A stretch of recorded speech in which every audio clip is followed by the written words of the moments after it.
to Confidently Insecure, the podcast where we are absolutely fucking sure we don't know everything. I am your host, Kelsey, Darragh, and confidants, we are getting into it today, baby. That's right. By the title, you can tell this is going to be a saucy one, a spicy one. We're talking about the scariest ghost of all time. I am not talking about Halloween coming up. No. I am talking about the ghost of your ex and how they digitally can't seem to disappear. But first, don't Google it. Sure, that was the wrong button. Housekeeping. You might be watching this and thinking, Kelsey, you're on a different chair. And you're right. On youtube.com/Kelsey Darragh, you could see that I am, in fact, sitting in a different chair. Because why? I am moving things around again. I had to take away my couch because why? My cat's peed on it. They're 15 turning 16 this year. Sometimes I say they're 16, but I think I do that to him the same way that I start telling people I'm a year older than I actually am because I'm mentally trying to prep for that. So I do it to my cats too, apparently. And they don't like change. And I just cleared out my guest bedroom, my third bedroom, because I'm trying to make it a rentable space because your girl might be going to live with the athlete for a little bit. I know I've been hinting at it. I know I've been saying it a lot lately of me just being like, should I go live in Germany for 6 months because I have no children and no real job? And when else am I going to get to just frolic like that and like let my adventure side lead? And the only problem with that is I do have a lease. So I do have to rent this place out if that's going to be a thing that I do. So I've been moving things around, and I moved the cats onto this side of the apartment because they were on the other side because Hippo has to stay separate from them because my cats hate dogs. And when I moved them into here last week, they didn't like that change. And Leo, I set up my little light bulb camera, and Leo peed all over the couch 3 times and different parts of the couch, except for this one little tiny cushion. So I'm using it. Don't judge me. Okay. But yeah, I have been also gearing up to launch the next book. Pre-orders will be available soon. And I am so finally able to announce the title of the book. I asked you guys for a couple of options, and I'm going to tell you what I didn't go with first. The first option, and I'm still saving it because I think it's a great title, but I feel like I'm going to use it for something else in my life. But I was really stuck on it. I was going to use it forever. This was the lead title. It was called Screaming, Crying, Throwing Up, and Other Ways Not to Ruin Your Life After a Breakup. I know it's good. And trust me, every day I'm like, should that be it? Screaming, crying, throwing up. Screaming, crying, throwing up. It's so funny. It's so great. It's so visually interesting. It'll catch your attention. But I went with the real title, which is, do I have an actual drum roll? I don't think I do. Do I have a drum roll? No. I have applause. Okay, let's go with that. Here we go. The actual title of the book is Don't Do What I Did. A Guide to Surviving Your Breakup. That's right. Your girl went with another don't title because when I was like writing and copy editing and finishing the edits of the book, I was like, God, these are so many essays and stories of just things that I did so terribly and learned from. The same way Don't Effing Panic was a big book of all that I've learned. I really wanted this book to be the same. I mean, it's not as workbooky as the first one. It is still a lot of journal prompts and writing included in the lessons. But I wanted it to be a lot of like, read something interesting and funny and devastating and relate to it. And don't do what I did. Learn from the mistakes I made through going through such tribulous breakups. Is that a word? Trials and tribulations. Tribulous? I don't think so. Look, don't Google it and don't do what I did, you know? Why isn't my button working? Don't Google it. Sheesh. The haunted board is back. I heard it was spooky season. So Don't Do What I Did is the title of the book, and I cannot wait for you guys to see the cover. I'm so excited. I think we're gonna try and make it in time for the holidays, but if it doesn't make the holiday run, then I think launching it for a Valentine's Day release would be really good and fun.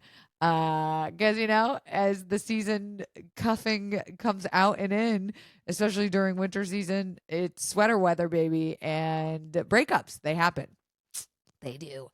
But yeah, I'm so excited. And in that book, I talk a lot too about the detoxing process of going through a breakup. And I thought it would be super fun to go through like a version of what I've written about with your ex still being so accessible and digitally available. So let's get right into it, shall we? Okay, so yes, we are talking about the scariest ghost of all, the digital one of your ex. That's right. You thought your actual ex was scary? No, no, no. The digital footprint of them is even scarier because it happens when you don't expect it. It comes up in the most annoying ways.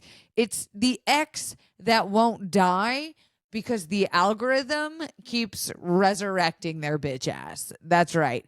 Breakups back in the day, pre-social medias, I was there. I remember. There was a time, okay? Your girl had AIM. She was the first generation of Macs, those big ass colorful bubbles that used to sit on your desk. You used to play the Oregon Trail, all that jazz. I was there. Breakups used to just be about giving them their hoodie back and blocking them, blocking their screen name. But now your ex is still in your friend group chat, liking your TikToks from their burner account. You might be having your own Finsta, and they're constantly still showing up in that damn iPhone memory slideshow. The one I'm talking about, the 3 years ago today's fucking spell, like a demon coming out of hell with Wi-Fi suddenly. Okay, I was setting up my Mac to upgrade to whatever the new fucking they always name it after like mountain ranges, the Sierra Nevada, the Yosemite, the fucking Berkshires. I don't know what it upgraded to, but in its upgrade, it gave me a home screen on my laptop home screen, and it is synced with widgets to my photo albums.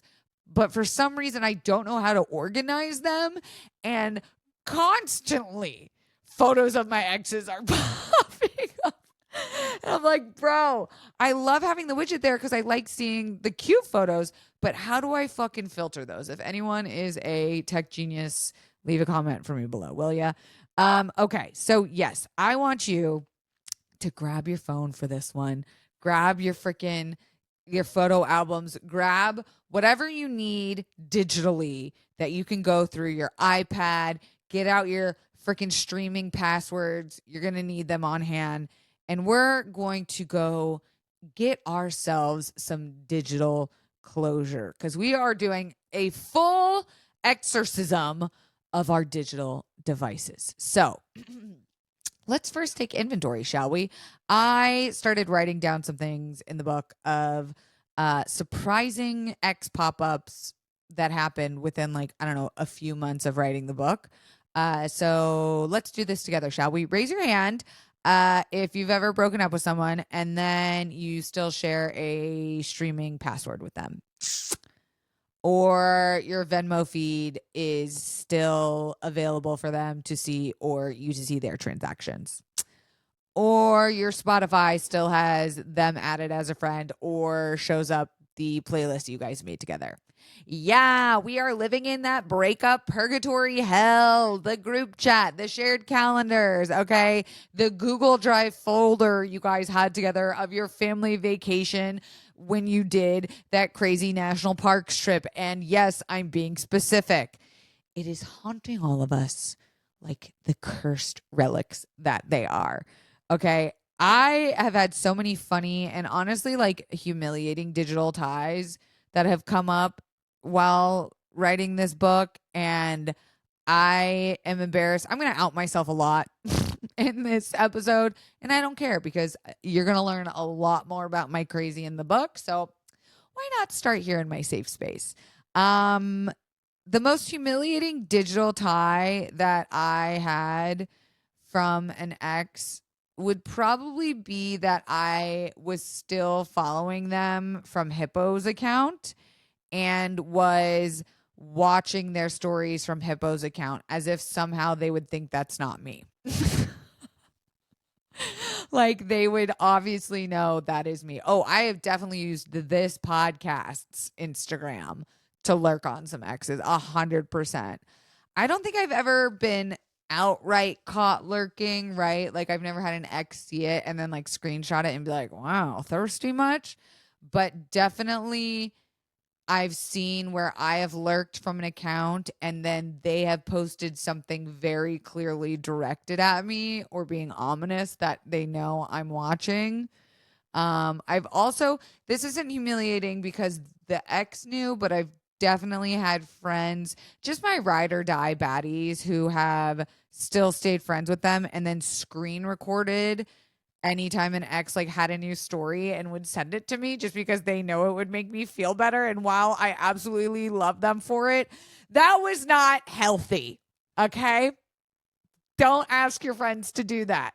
If you just happen to be with them and they bust their phone out and they're like, oh, so-and-so posted a story and you're like, oh my God, let me see. That's one thing. But when they know your anxiety is so bad that they're screen recording it so that you get like a daily update, that's not healthy, girl. That ain't healthy, girl. We all know that. And let me tell you, all of this is to say, when I have cut those digital cords, it has felt so freaking good. Okay. And that's not just for an ex. That is for following someone that doesn't make me feel good online when I watch them. It's not that they're doing anything necessarily to me. It just makes me feel less than, or, not responding to people that reach out asking for things that aren't like friends, or they just pop up when they need something.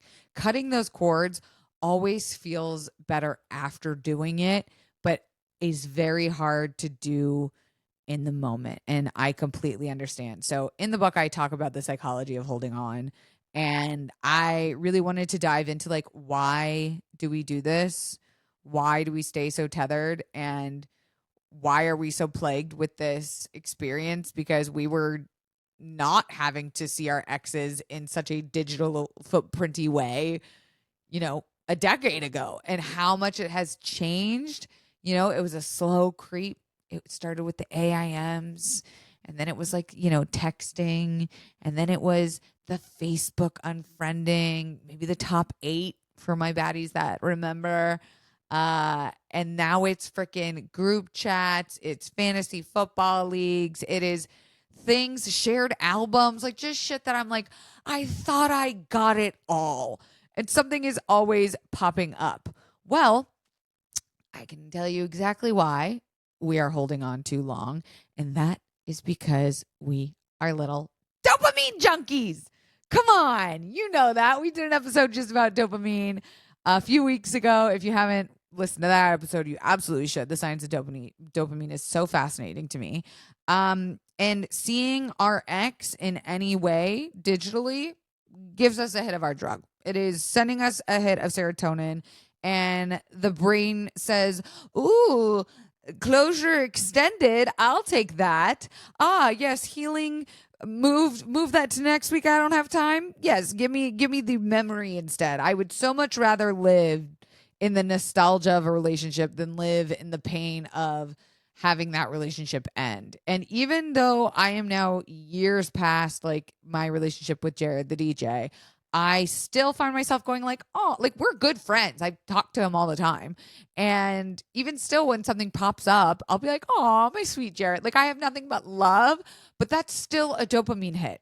Okay. And if you're not in that good place with your ex, the way that I am able to now be all these years later with Jared, that dopamine hit turns into pain and withdrawal. We've evolved for a village of, our close community, not for a phone to be reminding us of every person we've ever met and be able to facially ID them so that it can remind us of our lives. Like our brains have not evolved to that yet. Okay. We're still working on getting like a better thumb for us to text with. Like, let's figure out the carpal tunnel first before we're dopamine hacking our brains with our exes. Okay. The algorithm is too strong. And the last time that I feel like I did a healthy cleanse from my ex was with Sir, if you guys remember him. Bleh. We try not to remember. I was slippery like the first week after the breakup. And then once I was out there, like back out in the world and not in so much pain, I really was able to just be like out of sight, out of mind. And I wasn't curious to check in on him. I wasn't curious to know what he was up to, what he was posting. Like, I genuinely didn't care. And I was like, wow, as soon as you can get them out of your visual mind, you can start to heal from them. And I feel like I also did a thing a lot with my younger self, like in my 20s in those relationships. I tried to stay digitally friends with an ex, or not even like friends. I just tried to be like, I'm more mature. I don't need to delete or unfriend or block them because I'm totally cool and chill. It's not that bad. And I was lying to my fucking self about how bad that actually hurt. Like, the best thing we can do for ourselves in that healing era is block and delete, baby. Block and delete. And it's always dangerous too if you don't do the block and delete game, because when you're checking and stalking and lurking as hard as like you do when you're in pain, you are at risk of the accidental like. You are at risk of the accidental reply. Oh, hi, Leo. We are at risk of touching buttons and making our presence known in a way that will absolutely spike our heart rates and cause us to spiral in a very unhealthy way. And, watching their profile too, like, our brains will turn anything they're posting into be about us in the breakup phase. Like, any period of time post breakup, we're watching to be like, did they miss me? Do they still love me? Are they thinking about me? Are they in as much pain as we are? And that's all an ego loop. Like, you might not even want them back, but you just want proof that they miss you. And that's not love. That is like emotional SEO, That's just like, I need to stay in the top. I need to be the first thing. And like, it hurts a lot when you're not the first thing anymore. Like, when you start to see them healing, you start to be like, what the fuck? I didn't sign up for that. That's not what I was talking about. That's what I didn't ask for. We don't often want closure when we are in pain from a breakup. We want confirmation that we are the best thing that ever happened to them. Ooh, put that on a t-shirt. Hey, we'll be right back after this quick break.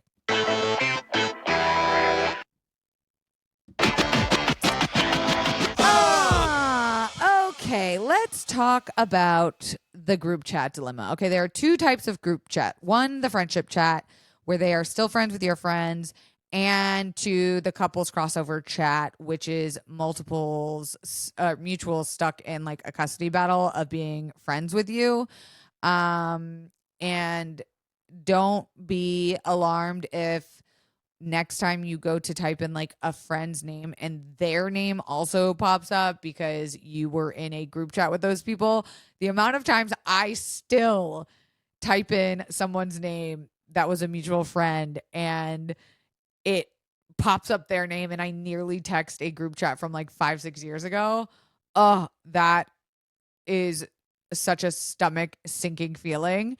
And mutuals, that's one of those things where, it's a tough situation to handle because it very rarely do you have friends that were equally invested in both of you, like another couple, right? Like, usually it gets gendered or it gets chronological, like who knew them first, who, is their loyalties or whatever. And those group chats can be, weird right after a breakup because they can go just like completely radio silent.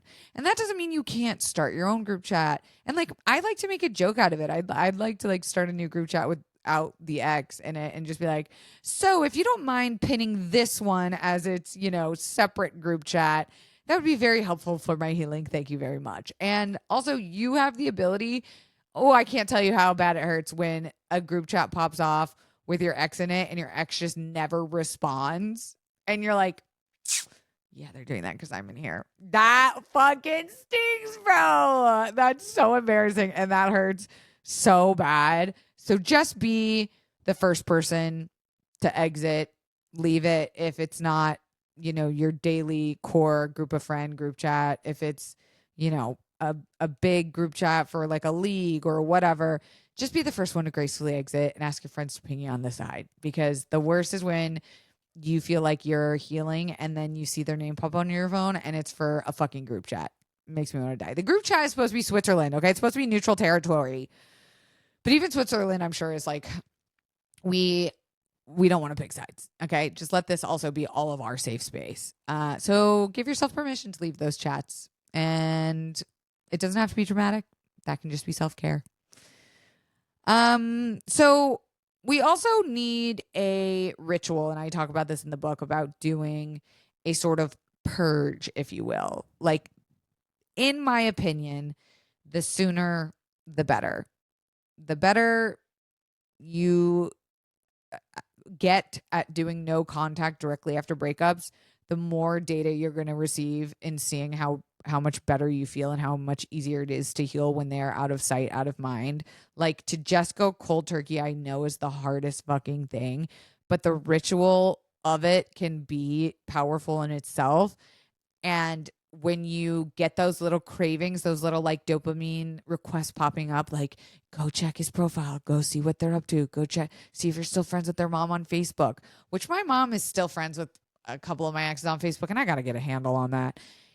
You're not going to respond and react to it because you don't need to. But when you're constantly just feeding yourself just a little bit enough of being digitally connected to them, sharing photo albums, something pops up on your fucking TV screensaver, when you have to constantly log in and ask them for a one-time password because you split this or that service, it is not worth the $12.99 or whatever subscription cost it is to keep splitting it.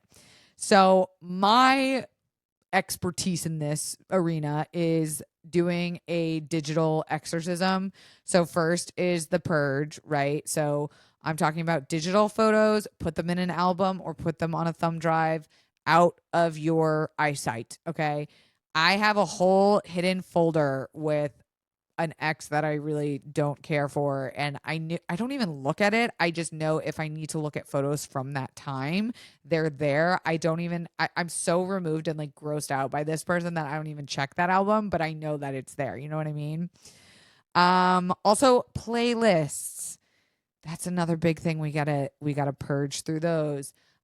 Drafts of anything that's like in your Google Drive, shared folders, any projects you had together. Then we're going to block.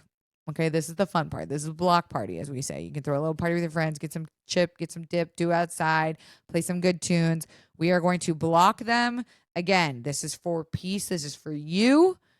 Doesn't need to be dramatic, but do everything you can possibly think of. We're talking the tickety talks, the IGs, the phone number, Snap, freaking unshare those albums. And honestly, the most annoying thing is when like they also are using you to stay connected. Like, oh, hey, what's that password? Da, da, da, da, da. Like, get ahead of all of it.